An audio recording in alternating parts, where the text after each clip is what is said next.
When did music first start coming into your life? Was it something that was there right from the very start? Well, yes. I've been exposed to music ever since I can remember. Pardon me. Nice natural cough makes things sort of relax there, down to earth. Music has been my life. I was exposed to music. As a matter of fact, the first song, it's very funny, the very first really song I was exposed to was Rhapsody in Blue, which there's no better way to come into this world than through Rhapsody in Blue than to hear a song like that being played. And what is there about, what is the, you have like an early recollection of hearing Rhapsody in Blue? Oh yeah, when I hear Rhapsody in Blue, I'm certain every time I hear it that I'm going back to age 2. From age, well actually when I was 2 weeks old, they used to play Rhapsody in Blue at my grandmother's house where my mother used to go visit a lot. And so the Rhapsody in Blue has become kind of one of the songs of my life. It sort of became a general life theme. And yeah, music has been my life. I've been exposed to it. My father was a songwriter. Before I was born, he was writing songs. And right around the time I was born, he would sing to me. My mother would play the organ, and my dad would sing. And they do duets, organ and piano. And so as far back as I can remember, there's been music in my life. Did your father ever try to get the Beach Boys to record one of his tunes? Oh, sure. He wrote Breakaway with me. He was the ghostwriter on Breakaway. His name was Reggie Dunbar on that song. So he wrote Breakaway. And yes, he's tried a number of times to have us do different songs. Not that many times, but yeah, sure. Now, your brothers as well, right from the start, as young as you were involved in music, or did that come later to them? To Carl and Dennis? Well, it came a little later to them. See, they're a little younger than I am, but relatively speaking, we really all started around the same time. I think as far as really getting into it, my brother Carl was into rock and roll before I was. He's 4 years younger, and yet he was listening to rock and roll radio before I was. I was into the Four Freshmen and into jazz and things like that. The Hi-Los? Yeah, the Hi-Los and the Freshmen. And I was sort of patterning my life around or my music around the freshman style. And Carl was into Chuck Berry and Little Richard and things like that before I was. So in a sense, he got just as much education as I did. He's had as many years education in that field. How is it like, not musically I'm talking about, but just like growing up with Dennis and Carl? What kind of rapport was there, or friendship amongst the three brothers as kids I'm talking about? There was a musical rapport. As kids, we fought as much as any kids fought. We had, Dennis and I didn't get along that well. We always had a little bit of an uneasy relationship. For some reason, he and I had astrological conflict, or whatever you want to call it, however people would define it. What are the signs there? Well, there's Sagittarius and Gemini, but I would think that there was an astrological rift going on for a while. But then as the Beach Boys gathered together, we seem to have gotten along as human beings a lot better. And but no, there was a rapport musically between the three of us. We used to sing in our bedroom, come down from your ivory tower, let love come into your heart. We used to sing that, and it was sort of an omen, or whatever you want to call it, to the, it sort of cut out a future for us, because in future years we harmonized in a very similar way, a 3-part harmony. The three of you share a bedroom? Yes, we shared a bedroom. Can you remember the first time you might have started fantasizing or talking about forming a group? No, we never fantasized about that, no. That developed very quickly. That developed over a period of weeks, and when I was about 19 years old.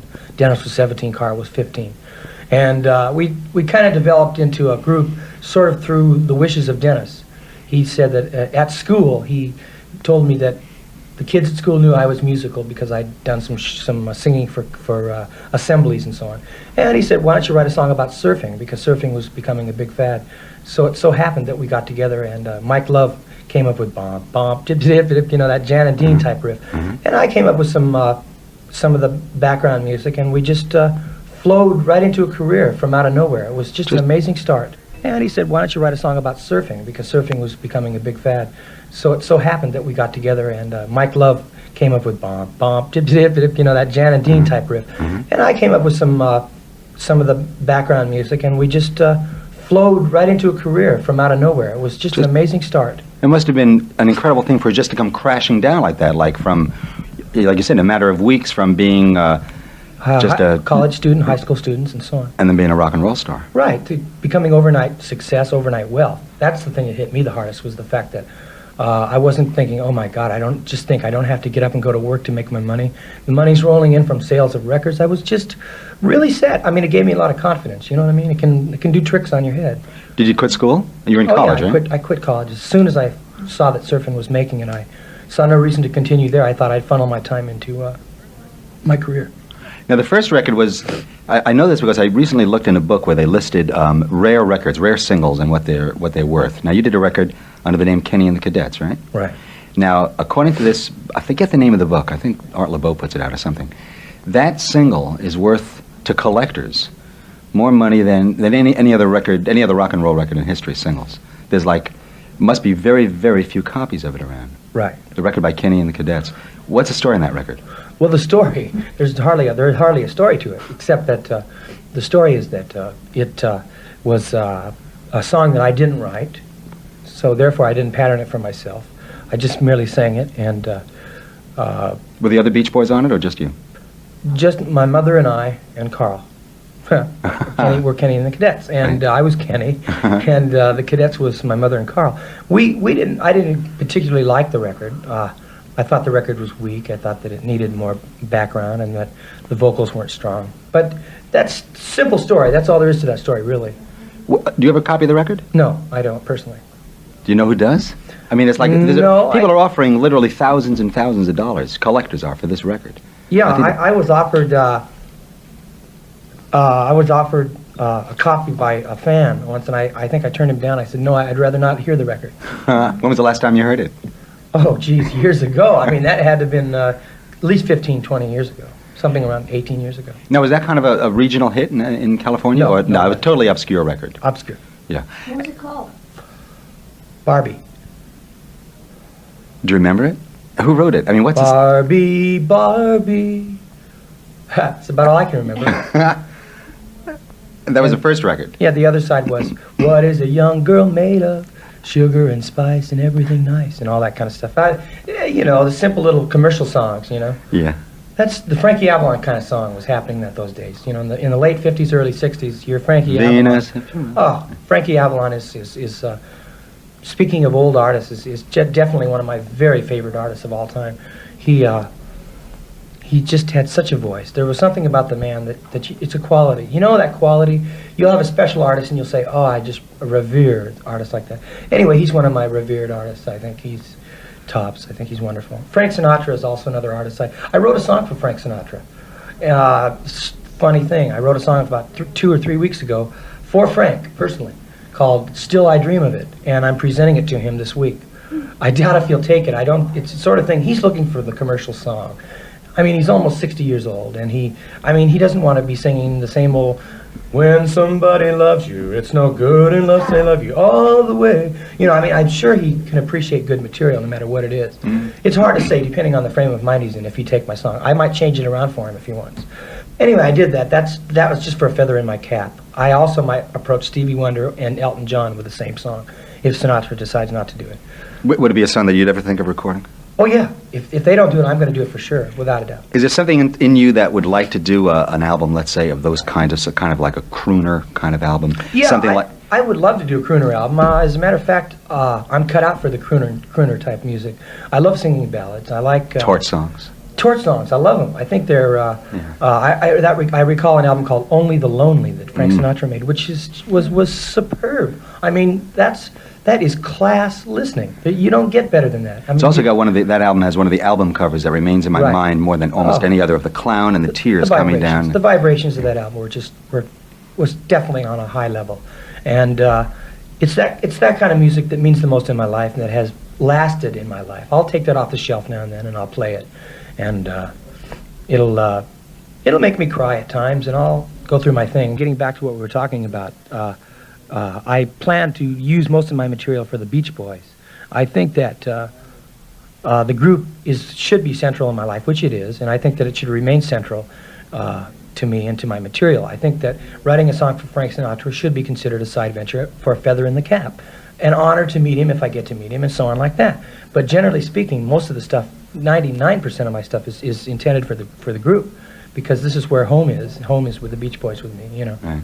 It's interesting to hear you talk this way, because I feel the same way about music, especially a lot of the old people like Dick Haymes and Sinatra and Nat King Cole and all. But there's a certain level of thought amongst rock and rollers, let's say, that no music was written before about 1955. So it's really nice to hear you talking about your love of some of this older music, different styles. I adore it. I just, for anyone out there who's in tune with Nelson Riddle, I think, considering old Nels, his talent, it can humble a person thinking of the size of the musician we're speaking of here. We're not speaking of a small musician by any means. We're talking about a very big musician in this world, and he's definitely, music runs through his blood. He breathes music. You know, there are people that breathe music, and one of those people is Nelson Riddle. One of those people are Frank Sinatra. Gordon Jenkins, the other great arranger for music. I mean, you know, there are certain people that just breathe it somehow. They just can't do wrong. They'll take a breath, and out comes the music. Some people say that about you. Oh, I've been told that I like that too. I feel that I breathe music myself. I live it. I don't know if I breathe it. I know I live it, and it's definitely the most spiritual single thing that's ever happened in my life has been music, and it remains to be. You know. So do you think from the way you're talking that people who love the Beach Boys might, in years to come, hear a whole lot of different kinds of music from the Beach Boys rather than the kind of sound we're used to hearing? Yes, I think that one of the things the Beach Boys have always imparted was a message that versatility was our keynote. We're not used to anything but versatility. We got used to the fact that everything is different. From one moment to the next, you have a different mood, different texture, different...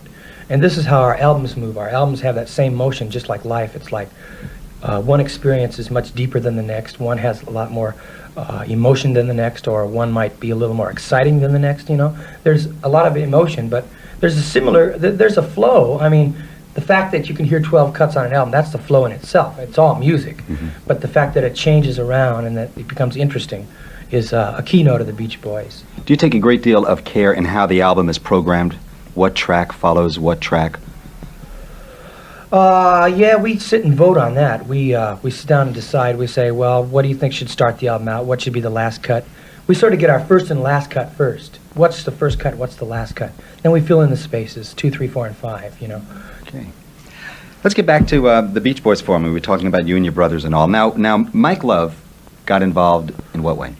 Well, he got involved through being a cousin, part of the family. It was a family venture from the start, and it's remained a family venture. And the brother's the cousin and the good friend, and Al Jardine being a good friend. Right, and we're a family, and because of the fact that we used to sing Christmas carols together on Christmas at Mike Love's house.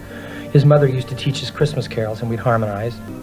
We're a family, and because of the fact that we used to sing Christmas carols together on Christmas at Mike Love's house. His mother used to teach us Christmas carols, and we'd harmonize. And Michael and I would go off into the other room and start singing, "Happy, happy birthday, baby, doo-wah, doo-wah," you know. And he'd add a few little bass lines, and I used to recognize that he had a great bass voice. Well, I started teaching him 4 freshman parts. I thought I'd capitalize on his bass voice and have him harmonize and teach him songs, arrangements similar to the modern harmonies of the 4 freshmen. Well, this is how we started out, by doing modern harmony. Then when Dennis suggested the surf song, this is when, of course, the story begins to take shape and turns into formates into the Beach Boy group as it is now. Well, would I love to hear the Beach Boys sing Polka Dots and Moonbeams? Oh, if that isn't an amazing song. Michael... Now, John Denver did the song, right? About 6 months ago. Beautiful lyric. A country dance was being held in a garden. I felt a bump and heard an old beg your pardon. Yeah, that's, as a matter of fact, that's one of my theme songs in my life. That has a strong meaning to my life. I was going through a strong emotional period in college, and I'd play that album and I'd cry. And suddenly I turned and saw polka dots and moonbeams on a pug-nosed tree. Dream, on a pug-nosed dream. Isn't that a beautiful concept? It's just certain songs hang in your head, and they're little messages from God. And so, yeah, I taught Mike these harmonies, and we'd go through these little trips of, hey, we're going to be another 4 freshmen. Hey, look out for us. We really harmonize here. Then we kind of went the other way. Kind of went into my stomach's growling here. We went into rock and roll music, which I incorporated some freshman harmony, like in Surfer Girl, and we retained a certain amount of the influence of the freshmen in our group sound, and You can hear it a lot on the Beach Boys' Christmas album. Yes, that was arranged, as a matter of fact, by the freshman arranger, Dick Reynolds. Oh, right. See, I didn't know that. Okay. Now, who were the Pendletones? Pendletones were the Beach Boys before they were the Beach Boys. Any records under that title? No. And who were Carl and the Passions? Carl and the Passions were the Beach Boys. Before they were the Beach Boys? No, that was a high school group, and then they used it for a title of an album. Yeah, that's when they brought back Pet Sounds and put it together with Carl and the Passions. Carl and the Passions was myself, Carl, Mike, and a friend of mine at school. I want to talk to you about the making of the Beach Boy records. Right. Like, just kind of briefly an outline, how the thing happens. Do you write at home or do you write in the studio? And Well, are the arrangements born when you're all together in the studio, or do No. you hear it all in your head? It's conceived in my head before before I ever approach the group. I have been utilizing the studio as my writing environment. It's a good environment. There's a circular stained glass window right behind the piano, which gives it a little spiritual effect in the studio, and I feel secure there. So I wrote the last 2 albums at the studio. Previous to that, I did most of my writing at home, at my house, and after I would get the arrangement conceived, I would then approach the group and say, hey, I got a new song, I want you to hear the arrangement. I want to teach you guys the parts. Well, then we continue to practice and we proceed to record that way. And then how much do the other Beach Boys say, hey, let's try, I mean, there must be a certain evolution that happens in the studio and some changes that the record goes through. Yes, there are changes. Most of the changes I'll make myself. The changes basically with the group are Michael will make a lyrical adjustment, Carl will make an arrangement adjustment with the guitar or something. They usually leave it to me to come up with, to conceive of the general framework of the thing, which I'm good at doing. I know how to make framework, of songs and so on and records. I learned from Phil Spector how to conceive of a framework of a song, to think in terms of production rather than just songwriting, which I was unable to really think as a producer up until the time I really got familiar with Phil Spector's work. Then I started to see the point of the whole game. The point of the game was you're making records. You're in the business to create a record. So you design the experience to be a record rather than just a song. It's good to take a good song and work with it, but it's that record that counts. It's that record that people listen to. It's the overall sound. It's what they're going to hear and experience in 2.5 minutes that counts.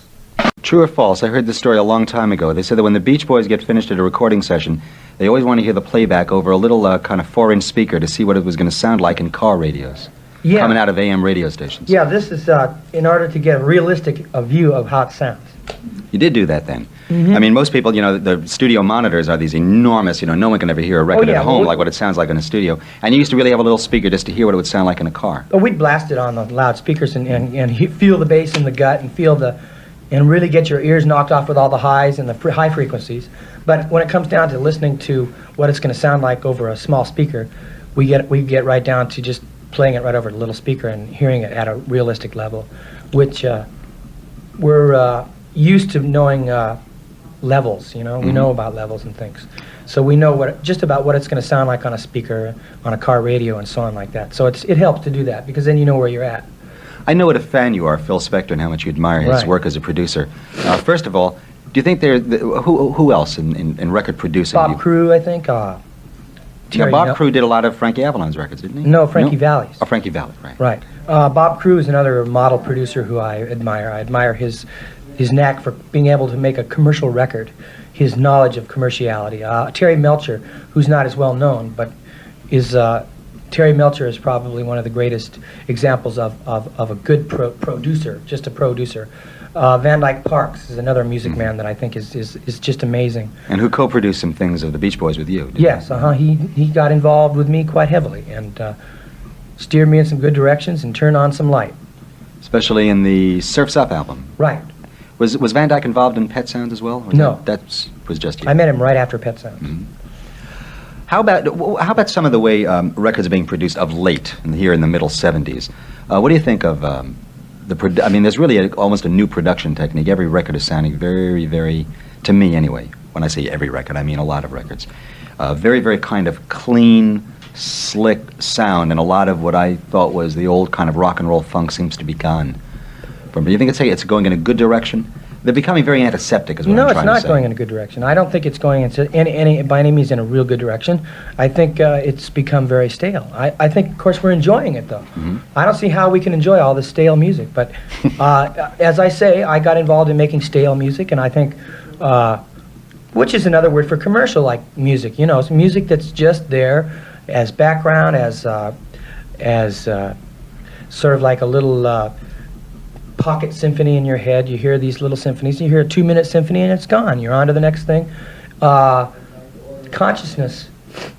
As a matter of fact, records are very strangely connected to the span of man's attention span, consciousness. It's just around 2.5 minutes. It's just about the level of our concentration. We don't really concentrate too much more than that. As far as being able to concentrate on something. Our mind concentration level span does not last too much longer than 2 minutes. So it's just about symbolizes our attention span, records. It kind of has a lot to do with consciousness, records do. And for this reason, we're able to get into 2.5 minutes of garbage even, you know. So we get into the garbage. It's fine, get into 2.5 minutes of garbage. It's still there, you know. Or get into 2.5 minutes of pure art. You know, it all depends on who's making the music and who's doing what, you know. So I don't know. I think that in some respects, R&B still carries on in its regular fashion. We've seen the Renaissance days for sure. I mean, for sure, we've had our Renaissance. If there's such a thing as a Renaissance, rock and roll Renaissance, it all started in the early '60s and, of course, wound up sometime in the '60s, maybe the late '60s, mid '60s. For 4 or 5 years there, we were involved in quite a renaissance of popular music, and after that, country western became more popular. Your rhythm and blues began to take over your top 40, and it's still that way now. Your top 40 structure is still so very much diversified. It's hard to make a study of it. I don't think there's any real true study of music today, because music is so very diversified. I mean, it's simple enough to say there's jazz and there's country, but when you get down to pop music, you're talking about a vast situation there. You're talking about something that's just endless. You know. You've been talking a lot about old music, and recently I think you were quoted, or I read somewhere where you said you have a new attitude about old songs. Old songs, you either said are the best or where it's at or whatever. Well, I think that your old songs, which live on forever, are as good as your new songs. A song is a song. Now, if it's written in 1950 or 1970, you know, a good song's a good song. A good lyric, a good melody, and a good chord pattern is a good song. And a lot of people have told me, well, everybody's looking for that original song. They want to hear the new stuff from you. And to some degree, I would eat that up, but I can't buy that all the way. I think that it was good. We did Blueberry Hill and Palisades Park and A Casual Look and so on 15 Big Ones. And I think that it's good to explore all songs. I think you're making a mistake to cut off material just because it wasn't written in 1976. It's also very good to show your original side. Now, a good blending, I say 80-20 might be about right. 80% original, 20% old, if there's to be some percentage involved. Now, when you did 15 Big Ones, you had, I mean, tons of songs Right. to dig at. How did you narrow I'm talking about the oldies now. There are 5 on the album? 6? What others did you consider? And how did you narrow it down to Palisades Park and Blueberry Hill? Well, we didn't really have that many to choose from. We went in with the notion that I said, Carl, I want you to cut Palisades Park. Last night I took a walk in the dark. I sang it like that to him, and he took off on it. He got the feeling. You know, I just said, I want it funky. I want you to take off and really be funky on it. So he really tore it up. Was Palisades Park just kind of an old favorite of yours? Oh, I cried. When I heard his lead. As a matter of fact, he did the lead without me there. He did it at the studio when I wasn't there, and he brought the tape over, and I heard the tape and I cried because he impressed me so on the way he did the lead. I was so impressed that he knew where that song was at. He interpreted it perfectly, just the way I wanted it to be done, and it just took me to do one line for him to get a feeling, and he took off and he did it. This is how it was on Blueberry Hill with Michael. I just went, I found my thrill. I just wanted it to be simple, and Michael interpreted it and did it. I must tell you, very good news. We did You've Lost That Lovin' Feelin'. Oh. And which, of course, is a Phil Spector masterpiece. It's one of Phil's truly great records. It's one of his truly meaningful love songs. It's a love song that has a lot of meaning to it, and and it's temperate for the times. It's a very timely song, and it's an example of Phil's sociological genius. We did "You Lost That Love Feel." We did "Shake, Rattle, and Roll," which I don't think we're going to use. We did "On the Bank of the River, Running Bear." You know. Oh yeah, right. So you know, all these different songs we did, and we're not going to use them all. You know, we can't. There's only so much space, and you know, and the better ones win, and the lesser ones don't win. You know, that's the way it goes. How democratic is a Beach Boys recording session? All the way. We're a democracy. We were conceived that way. We vote. We have a voting system. As a matter of fact, we voted on oldies but goodies on 15 Big Ones. Dennis was very much against having oldies, and we took a vote, and it won. Oldies but goodies were to be represented in 15 Big Ones. One man, one vote? Oh yes. Michael, Al, and I was 3-2. Dennis and Carl voted against. Michael, Al, and I voted for. So this is how it works. We fortunately didn't have to have a vote on the title, Brian Loves You. Fortunately, I went to each guy individually, and they all just flipped. They said, yeah, that rings a bell. They can't see why not say Brian loves you. Why not? Jesus loves you, Brian. You know, same thing. No difference. You That's know, great. It's the same concept. It's a spiritual idea. By the way, shortly after this conversation was recorded, the Beach Boys decided to change the title from Brian Loves You to The Beach Boys Love You. We go in with the idea that we're going to do such and such, and we do it. We'll do a few extra, and then we'll take the vote on what goes where. But as by and large, we're really pretty much down to schedule on songs. We schedule, all right, this week we're going to do this and this. Okay, then, and we go in there knowing it's going to be good. We never go in there knowing it's not going to be good. We know no matter what we do, something good's going to happen. Because everything we touch turns to gold practically. I mean, that's, as soon as you get the notion that when you touch something it turns to gold, usually it does. It'll turn to gold. Something will shine through. You know, it's a funny thing, but... To take it back to the beginning again, this question I've always wondered about, and it has to do with the early surfing records by the Beach Boys. Surfing was really, in America anyway, a Southern California phenomenon. Yet records about surfing were embraced everywhere in the country. I mean, what did they know about surfing in Ohio? Nothing. Or in Pennsylvania? Why did that turn so many people on? Do you have any idea about that? I think it turned people on because it was a mystique.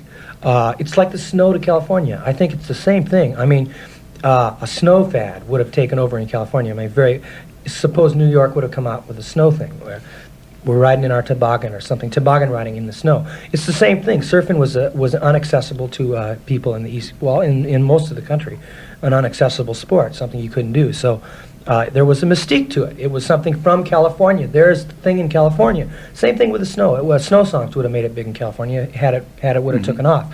Same difference. Same difference. That feeling of freedom. And surfing really represents, and I'm not a surfer, I know nothing Right. about it, but in my mind there's a certain, I feel the same way about hang gliding or free falling out of airplanes. Just kind of a freedom and a flow to it. There was also a sociological aspect of surfing where there was a lingo that there was a way of talking. There was the bleached blonde hair, the Huarache sandals, jeans, cut-off jeans, sweatshirts. There was a certain look to a surfer, a certain golden blonde hair, the bleached hair. There was a way that they walked with their hands behind the back, folded their hands behind. You know, there was a certain way, the way they danced the surfer stomp. There was a whole lingo and a whole culture involved in surfing, which some of that mystique caught on nationally too. It wasn't just the fact that people went surfing. Mhm. There was an attitude about surfing. It was an outdoor attitude. It was a very funky, it was a form of funk. If we could just take a couple of minutes, Brian, and talk about on a maybe a more delicate level, if you wouldn't mind, discussing the kind of pressures that led up to you kind of cooling it for a while, or I guess getting ill in a sense. Was it just what you talked about earlier, this sudden change in your life? I'd reached a stale point. I'd created my head off. I'd made a lot of records, written a lot of songs, and sang my face off. You know, so I was blue in the face. And I reached the point of exhaustion, overall exhaustion through the years, a certain cycle of exhaustion, not a daily or monthly cycle, but a yearly cycle of exhaustion. And not to mention that I was using a lot of different kinds of drugs that were draining me. And I was becoming paranoid through the use of drugs, and the combination of all these things. My father dying had a lot to do with my retreating too, which I don't mention to many people. For these reasons, I did retreat and became ill, and for a couple of years I was fairly inactive. I wasn't really active at all. I wasn't writing, I wasn't producing, I wasn't really doing anything. And up until the time that a psychiatrist took over my life and put me on a program of disciplines, a series of disciplines, at that time I began to start to live again. I started to become alive, you know. I started to come back into life a little bit. And thank God I'm into a schedule now, and I think that I've got the feel for life. I have a feel for things, you know. It's more tangible. Ideas are more tangible now. I have something to relate to. I can get up saying, I do this and this today. I'm happy about the album, getting stronger every day, keep my mind, you know, suggesting things, you know. I took up hypnosis, self-hypnosis, about 2 months ago through Pat Collins, who's, I don't know if you've heard of her. She's does the TV very person. famous lady on the Strip, Hollywood Strip. She conducts shows where she commercializes hypnosis, and she hypnotizes people and has them do things, and she proves the power of hypnosis to people. And because of this, a lot of people enroll in her courses. I enrolled myself, took three classes, then had a personal consultation with her, and she suggested many things to my mind and turned me on, and of course showed me how to hypnotize myself, and planted the suggestion that self-hypnosis would become very easy to me, which it has, and I'm using it now for a number of things in my life. And I can't say enough about what hypnosis can do for a person using self-hypnosis to learn the technique somewhere. It untold things happen. It's a great thing. You know, this program is on all over the country, and there are millions of people listening, and in any group of millions of people, there are probably some people listening who are feeling at a place in their life, maybe a little desperate or a little pressured or down, and maybe, you know, we can use a minute here to let them know that there's another side through every tunnel. Oh yeah, I mean, when you get into mind ruts, like you get into places where you think you're trapped, can't move to the right or the left because there's this and that happening, and this person says this, and you have this influence and that influence in your life. A way to break the barrier is through self-hypnosis. It's putting the subconscious mind to work. Any relationship between hypnosis and transcendental meditation? No real relationship. Is the state relationship. at all? I mean, is the state at all? There are similar states in that it's a subtle state of relaxation. Your body becomes more relaxed and limp. You take on the qualities of just before you go to sleep. That feeling of relaxation, just maybe a half hour to 15 minutes before you're asleep. You're in a state, what they call suggestibility state. Alpha state. Alpha state. This is the brainwave state is not working as hard, and you're in a passive state of mind. And in meditation, your mind becomes passive, and in hypnosis, it becomes passive. So there is a similarity. I personally combine the two together. I meditate while under hypnosis. I do it at the same time.